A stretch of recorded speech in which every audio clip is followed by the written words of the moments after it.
Today's proclamation of the Word of God is in the fourth book of Moses, called Numbers, chapter 20. Then the children of Israel, the whole congregation, came into the wilderness in Zin in the first month, and the people stayed in Kadesh. Miriam died there and was buried there. Now there was no water for the congregation, so they gathered together against Moses and Aaron. And the people contended with Moses and spoke, saying, "If only we had died when our brethren died before the Lord. Why have you brought up the assembly of the Lord into this wilderness, and we had our animals should die here? And why have you made us come up out of Egypt to bring us to this evil place? It is not a place or grain or figs or vines or pomegranates, nor is there any water to drink."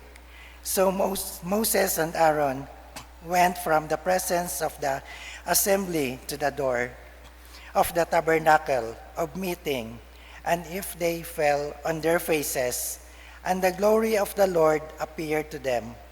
Then the Lord spoke to Moses, saying, "Take the rod, you and your brother Aaron, gather the congregation together, speak to the rock before their eyes, and it will yield its water. Thus you shall bring water to them out of the rock, and give them drink to the congregation and their animals." So Moses took the rod from before the Lord as commanded to him. And Moses and Aaron gathered together the assembly before the rock, and he said to them, "Hear now, you rebels, must we bring water for you out of this rock?" Then Moses lifted up his hand and struck the rock twice with his rod, and water came out abundantly, and the congregation and their animals drank. Then the Lord spoke to Moses and Aaron, "Because you did not believe me, to hallow me in the eyes of the children of Israel, therefore you shall not bring the assembly into the land which I have given them." This was the water of Meribah, because the children of Israel contended with the Lord, and he was hallowed among them. The word of the Lord. Thanks be to God. Please stand for our responsorial psalm. Let our response be, "If today you hear his voice, harden not your hearts altogether." If today you hear his voice, harden not your hearts. Oh, come, let us sing to the Lord. Let us shout joyfully to the rock of our salvation. Let us come before his presence with thanksgiving. Let us shout joyfully to him with psalms. Response. If today you hear his voice, harden not your hearts. Oh, come, let us worship and bow down. Let us kneel before the Lord our Maker, for he is our God, and we are the people of his pasture, and the sheep of his hand. Response. Oh, today you hear his voice, harden not your hearts. Today, if you will hear his voice, do not harden your heart as in the rebellion, and as in the day of trial in the wilderness. When your father tested me, they proved me, though they say my work. Response. If today you hear his voice, harden not your hearts. Glory be to the Father, and to the Son, and to the Holy Spirit, As it was in the beginning, is now, and ever shall be, world without end. Amen.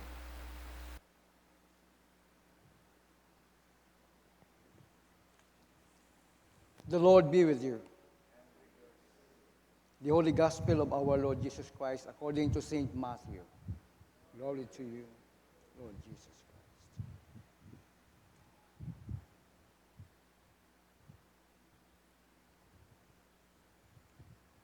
When Jesus came into the region of Caesarea Philippi, he asked his disciples, saying, "Who do men say that I, the Son of Man am? So they said, some say John the Baptist, some Elijah, and others Jeremiah, or one of the prophets. He said to them, but who do you say that I am? Simon Peter answered and said, you are the Christ, the Son of the living God. Jesus answered and said to him, blessed are you, Simon Bar-Jonah, for flesh and blood has not revealed this to you, but my Father who is in heaven. And I also say to you that you are Peter, and on this rock I will build my church, and the gates of Hades shall not prevail against it. And I will give you the keys of the kingdom of heaven. And whatever you bind on earth will be bound in heaven, and whatever you loose on earth will be loosed in heaven. Then he commanded his disciples that they should tell no one that he was Jesus the Christ. From that time, Jesus began to show to his disciples that he must go to Jerusalem and suffer many things from the elders and chief priests and scribes, and be killed and be raised the third day. Then Peter took him aside and began to rebuke him, saying, far be it from you, Lord, this shall not happen to you. But he turned and said to Peter, get behind me, Satan. You are not an offense to me. You are an offense to me, for you are not mindful of the things of God, but the things of men. The Gospel of the Lord. You may be seated. Good morning. And we are in the Thursday after the 18th Sunday of Ordinary Time. And as we are blessed from the Holy Gospel this day, there were two sections that we are to talk about. First is St. Peter's confession, and the second one is Lord Jesus foretells his death. But I would like to give emphasis on the two sections that how you understand who the Lord Jesus is to you is what you will attain for your life and those who listen to you. How you understand who the Lord Jesus is to you is what you will attain for your life and those who listen to you. Dalawang seksyon, St. Peter's confession, and the other is Lord Jesus foretells his death. Pero ako ang dawat pagtayo pangod ay ato na unahon do pangaywang seksyon no nga Lord Jesus foretells his death. We know what happened when the Lord Jesus came into his obedience to his Father. Nga dakpon imaw, sakiton, iansang sa krus, namatay, nabanhaw. Agrayay klaro katon, bangod atong pagtuo, kung wala yan natabo sa kabuhi ni Ginoong Hesus, ay aton man nga pagtuo ay yang ang mga niya sa English ay futile, what pugos, galing natabo ra, our Lord Jesus Christ gone through this, nga at nakasiguro kita sa atong pagtuo. Amen? Okay. Pero una nga, section ay dahil akong tawan it, pagtayo bangod nga nga, this is St. Peter's confession kung sino si Lord ay kita, sa atong tiempo, it relates to us. Kung pauno man natin mag-witness para kay Lord Jesus, sa atong pagpangabuhi ay, natong abuon natong encounter, isig katawo, isig ka-Kristiyano, sa pamilya, ay mahambal natin nga, how do we confess the Lordship of Jesus in our lives? Ay, man na paskakon ay, hambal na katkakon na bunagin ako ay, man na, bunagin sinrits ngayon, umang bulay og ba na ron? Ay, matuod ba ta sinuga, hambal nga bukon? Ay, ruyon ta ako ka to. Ay tao makaroon, kung ano nang hambay kakon, abala sanda. Okay. You name Jesus only. Sumagin, proklama ko ni mo ni St. Peter nga you are the Christ. Ay, sa aton nga tiyempo, when you name Jesus only, you make Him equal to you.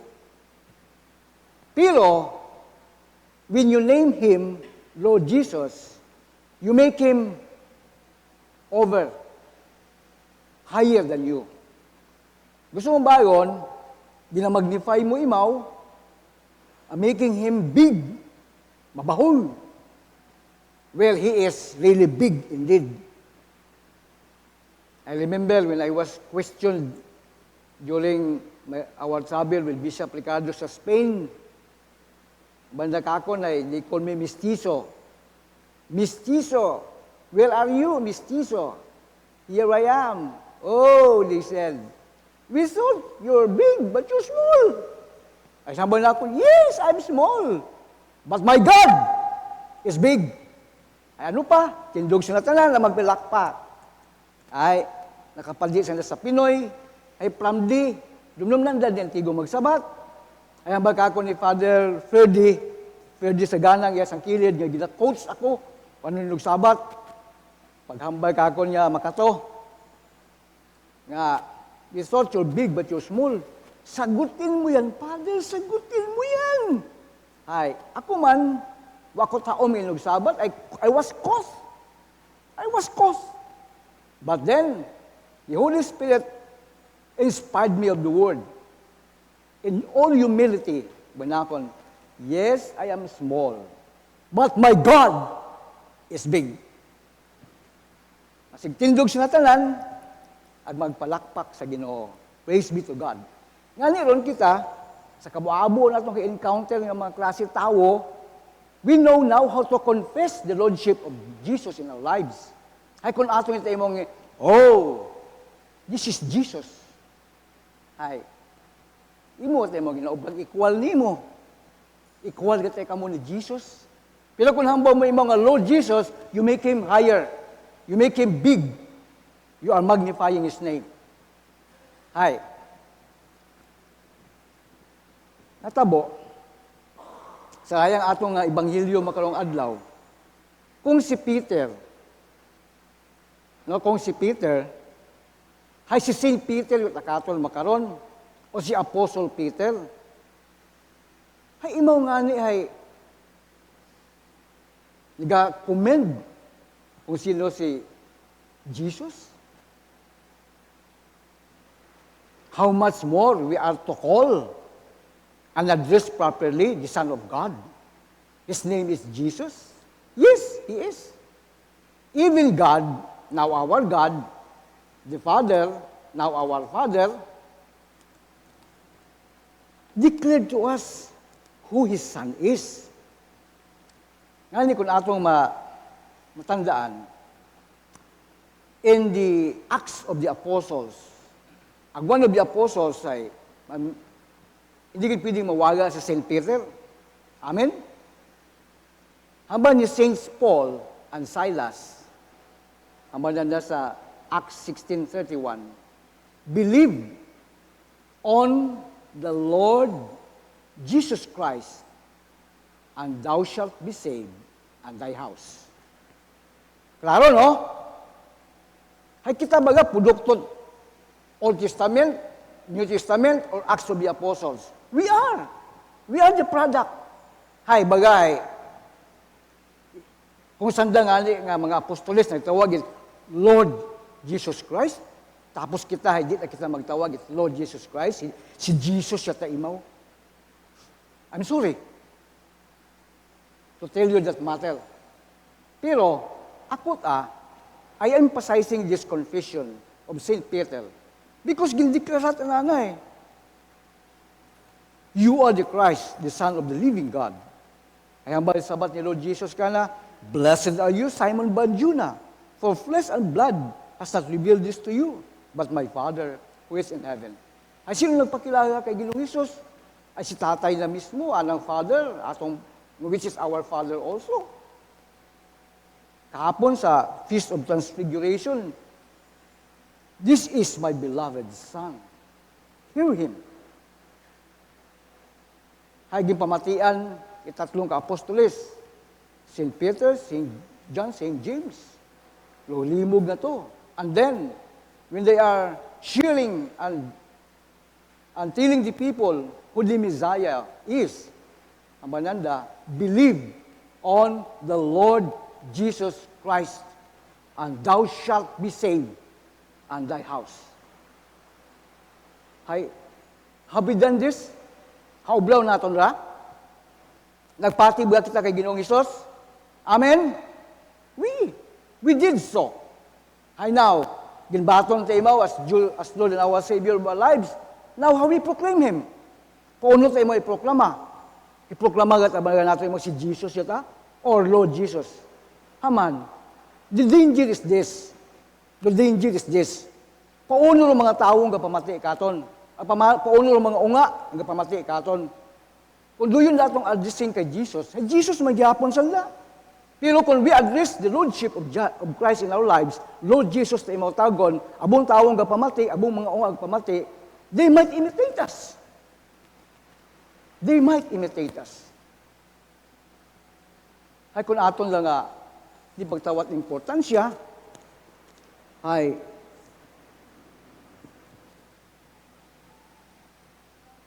wat matabo. Rong Lordship ni Ginoong Hesus nga ginabayaw ta, ay ma-maintain imaw ri kara, katupong naton. Pero ako niya inganyo sa kadesara, kung wa kita maanad na mag-address kay Ginoong Hesus o Lord Jesus, ay dapat praktisun yun naton. Mag-practice yun kita tawag it Lord Jesus at Ginoong Hesus. Wherever we go, whatever we do, might be bukong perfecto, but yet, kinahanglan obrahon na naton, agimit lang ta naton. Hay kayo mo malang, hay kato bukon man kita born again, bukon pa kita masyado sa word of God, ay di man kita kantigo. Huya-huya, pangani kita, kung magpangulos pangani ka to sa restaurant, magkaon, hayo si ato pag natipid. Amen? Natipid naton.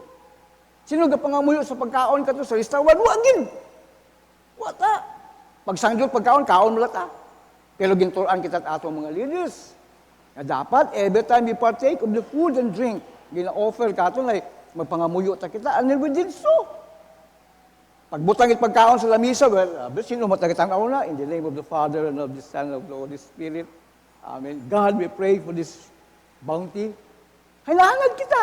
Now, haging bato natin si Ginoong Hesus as Lord and Savior. Hindi man kita maanad nga tawgon sa imong Lord Jesus o Ginoong Hesus. Observe in the home. Sino mga pamati katong ginikanan atong mga unga.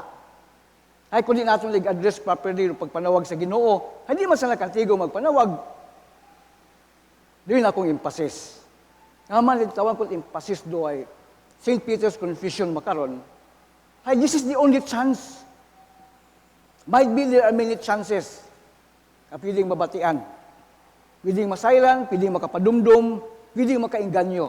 Ang bago nga ni, kung wa kita maanad, ay it's time to practice calling Lord Jesus o Ginoong Hesus sa katong-anan at mga tao, kapinggid ng mga unga, nagapamati katon.